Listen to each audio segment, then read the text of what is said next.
All right, so this is kind of an impromptu stream. I was going to do some of this on Tuesday. I'm moving the stream to 11 a.m. Pacific on Tuesdays for my regular stream. And I picked up a project or a series of projects that I need to kind of work on. So I figured, well, why not stream them, right? So here we are inside of Animate, and I'm just going to be creating assets for these different projects that I need. I've got a list of things I need to create over on the side here, and I just figured this would be a good excuse as any to do a little stream. So the first thing I'm going to do involves, let's see, vector art brushes, pattern brushes, movie clips, and nested animation. So let's start off there. One thing that I need to do is to create a frame. So to do that, I'm going to just choose my rectangle tool here. Let's get the assets panel out, actions panel out of the way. And from my rectangle tool, inside the properties here, let's set the fill to something like this. And the stroke can be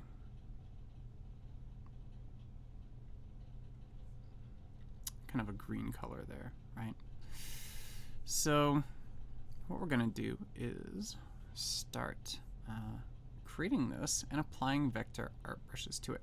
Before I do any vector art brushes, though, I want to make sure to have some content on the stage. So let's go to View. I'm going to go to Snapping and make sure to edit my snapping. I like to generally snap to everything when I'm working inside of Animate, especially if I'm doing stuff that should be like the size of the stage and so forth. So I'm going to turn all that on and hit OK. The only time I really turn snapping off is if I'm doing like freeform drawing, or you know, if you're doing anything with IK and bones and things like that. You know, snapping can definitely get in the way of things. So it's a good idea to disable it. So yeah, let's see. I'm going to start in the corner here, and because I have snapping on, you can see it kind of snaps really nicely to the grid. And I've got a nice object here. So let's go ahead and change the stroke size, nice and big. And then I can change the style, the width, the scale, and so forth. But let's see here. I don't want the width. I actually want, oh, here it is. So the brush library here, I've got all these different types of vector art that I can apply to my stroke. So this is what I want to do. Let's find something suitable.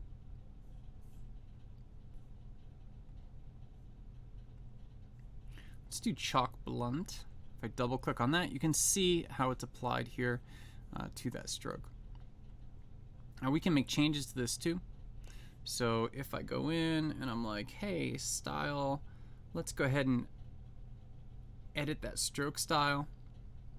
So now I can go in here, and instead of an art brush, we could do a pattern brush. And you can see it's got like this dashed pattern. And it's not exactly what I want. I don't know, it might work out okay. So at the corners, do we want to center the artwork at the corners or flank it so that it kind of butts up against the corners? Do we want to slice the artwork, which is kind of interesting, or overlap it? I'm not sure what I want. Let's just flank it. And yeah, I mean, stretch to fit is fine, I suppose. Apply to existing and update.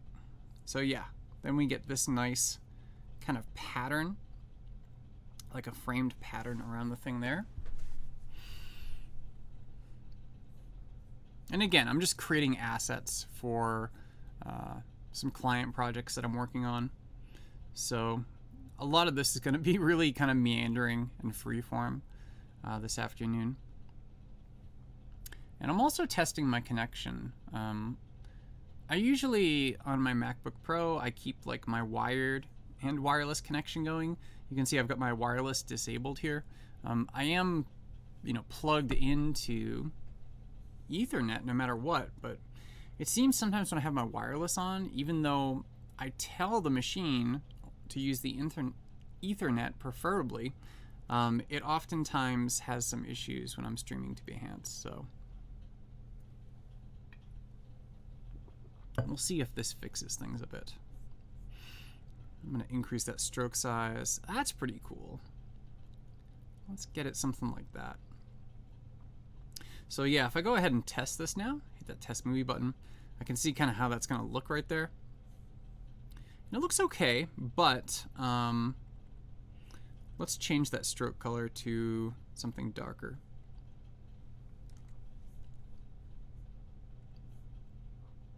That's pretty good. It's better. So yeah, everybody who's joining live, let me know how you're doing, and do you work with Animate a lot? This is Adobe Animate, which is something you don't see a lot of on Behance. And I haven't actually done a lot of Animate on Behance in a while, but it's something that I work with pretty much every day. And let's see here. So now that we've got this, I'm going to rename this layer to frame and lock it down. Create a new layer for other stuff. Actually, the frame and the background, let's kind of remove those and separate them too.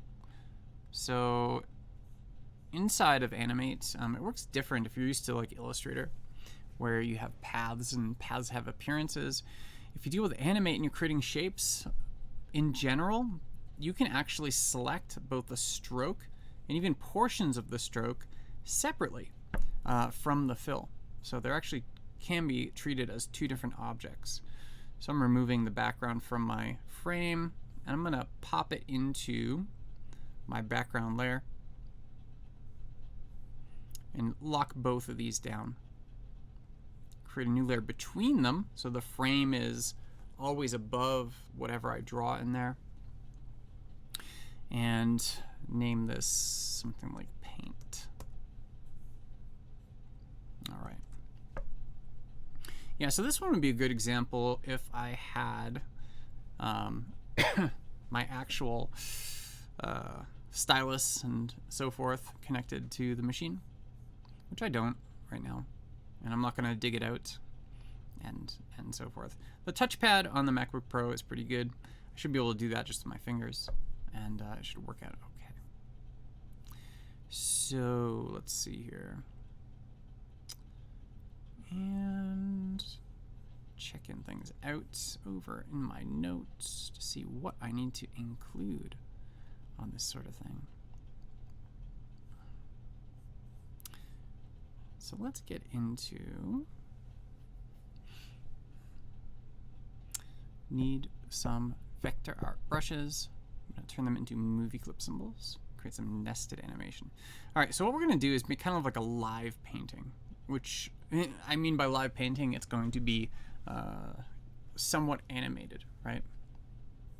So in order to do that, I'm going to choose a brush that actually doesn't exist in my toolbar right now. So we have our fluid brush tool here, we've got our classic brush tool, but I actually want the paintbrush tool. So if I go down to my edit toolbar, I can locate that tool right here, the paintbrush tool, and just drag that right into my other brushes.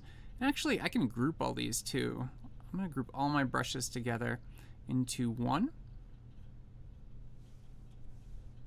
And now I can select from this flyout menu here my paintbrush tool. And the way the paintbrush tool works, you can see on the side here in the properties panel, we can choose a specific stroke color.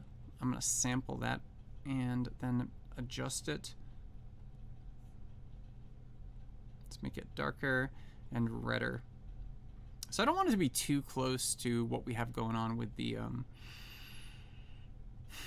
frame, but I do want it to be kind of red. Yeah. It's really close. I don't want it to be that close. We'll make it more orange. All right. And then from our brush library, we can choose all these different brush types. So chalk, charcoals. We have different inkings here. I think what I'll choose is something like pencil feather. Let's double click on that to assign it. There we go. And just to do a test, see how that looks right there.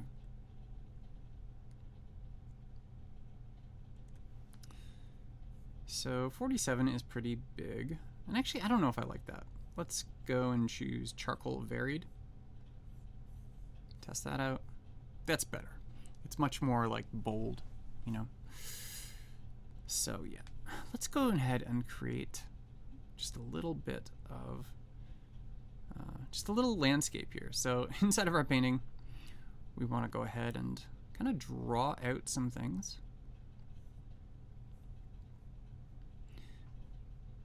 A little path, perhaps.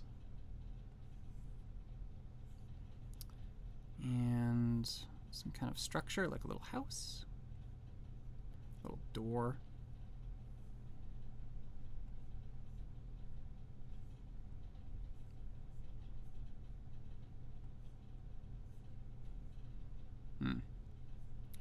It's pretty good. Let's take our stroke size down a bit. Just kind of make some additional marks here.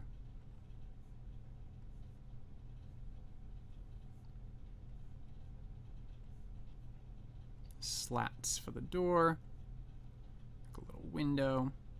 I mean, you can basically do whatever. We're just doing some vector painting here, painting with vector brushes,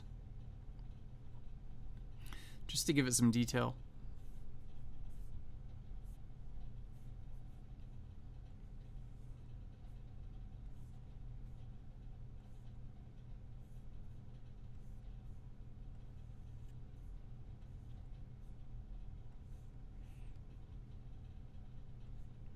Maybe have some kind of structure towards the back as well.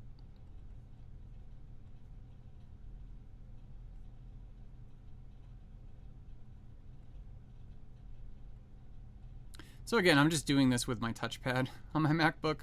You could certainly do this with a Wacom stylus or whatever you have on hand. Well, this is working out pretty good.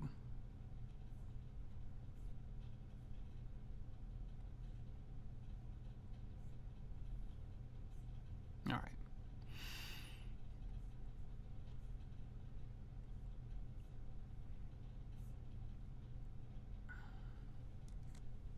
So now that I've got all of this content painted in, what else do I need for this particular asset? I need to create a movie clip symbol out of this and add a little bit of nested looping animation here. So let's go ahead and do that. I'm going to select all the objects that I just painted, right? And they're all drawing objects, as you can see here. And we get a nice little quick action right here where I can go through and convert this to a symbol. So let's just call this painting.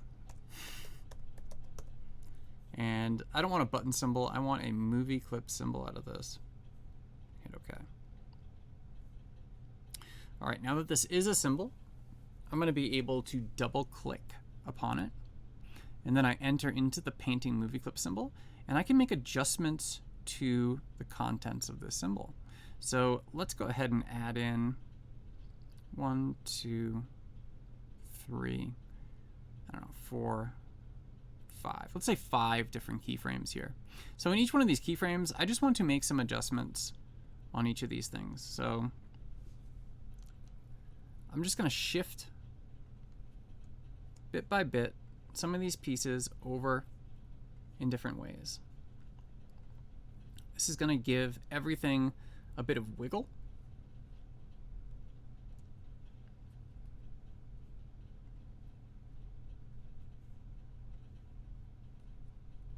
And something else we could do, we could always change the stroke size in all of these.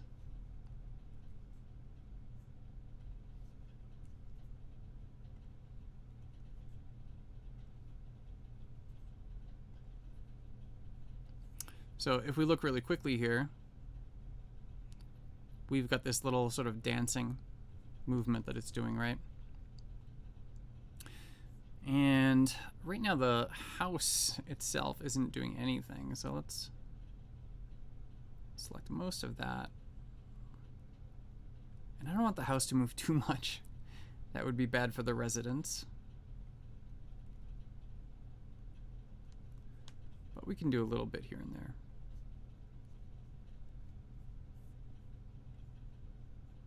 All right, that's pretty good. So, you know, we could even turn looping on here and kind of see how it looks. If we play this back, let's lock it down so we don't get those outlines on everything. All right.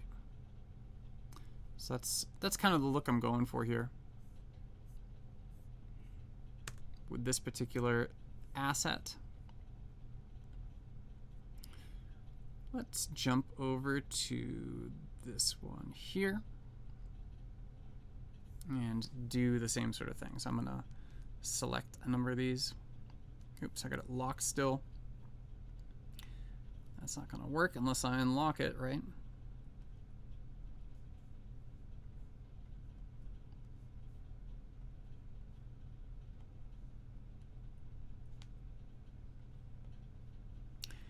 I'm actually trying to be, you know, somewhat variable with this.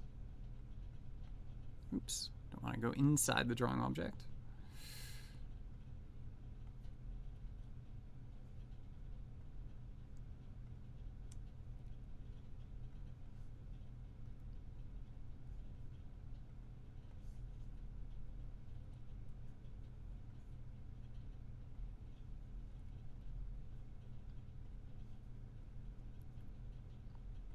And I don't want to go too crazy with the movement either, because I don't want to make people seasick.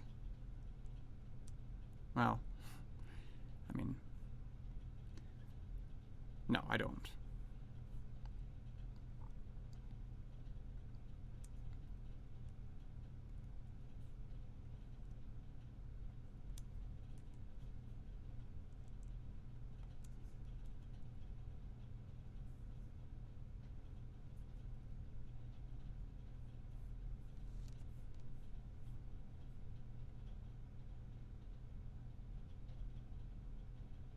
Pretty good. I'm actually going to remove this last keyframe. I don't want to bother with it. Just remove that whole frame.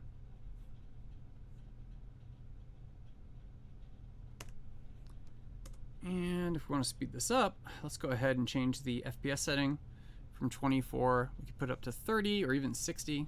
Let's try 60 just for fun.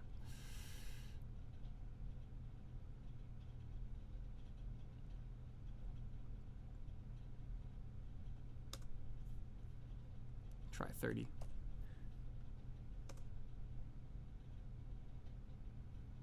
Is pretty good. All right, maybe this one we change a little bit. So let's move this all down. And you can be as rough with this stuff as you want to, you know.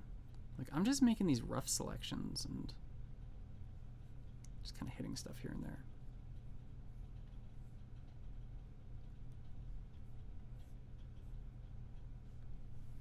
There we go. That makes a lot of difference, doesn't it?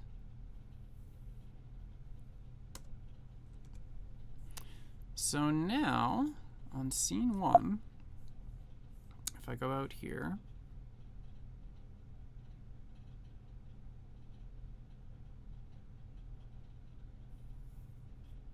cool.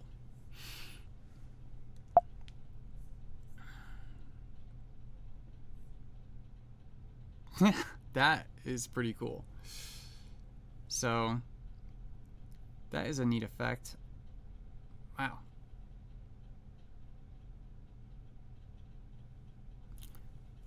I like it. Of course, if I make it really big, my MacBook has issues with the frame rate, because of course it does.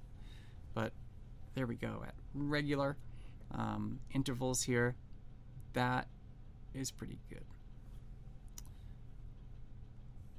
So cool. That'll work out. Let's see, what else do we have here? Oh, plant a tree. I'm not going to do that one quite yet.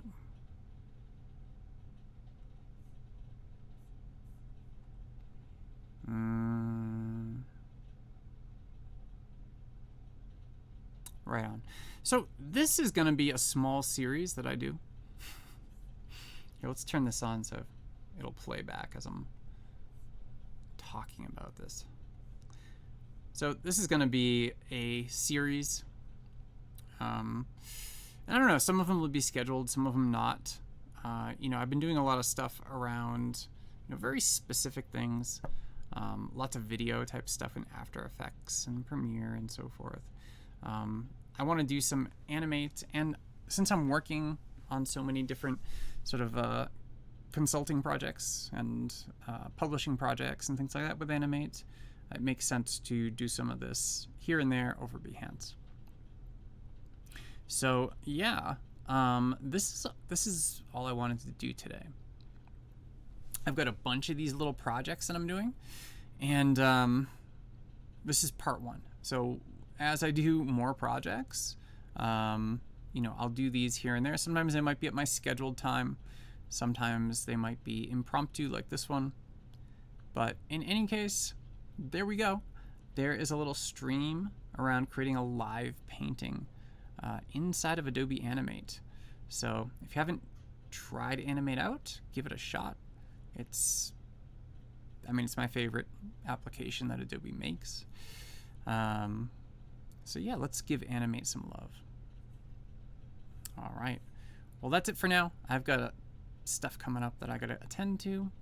This was meant to be short, to the point, and this will help me out anyway with what I have going on. So see you later. Again, I stream on Tuesdays at 11 a.m. Pacific time, normally for scheduled streams.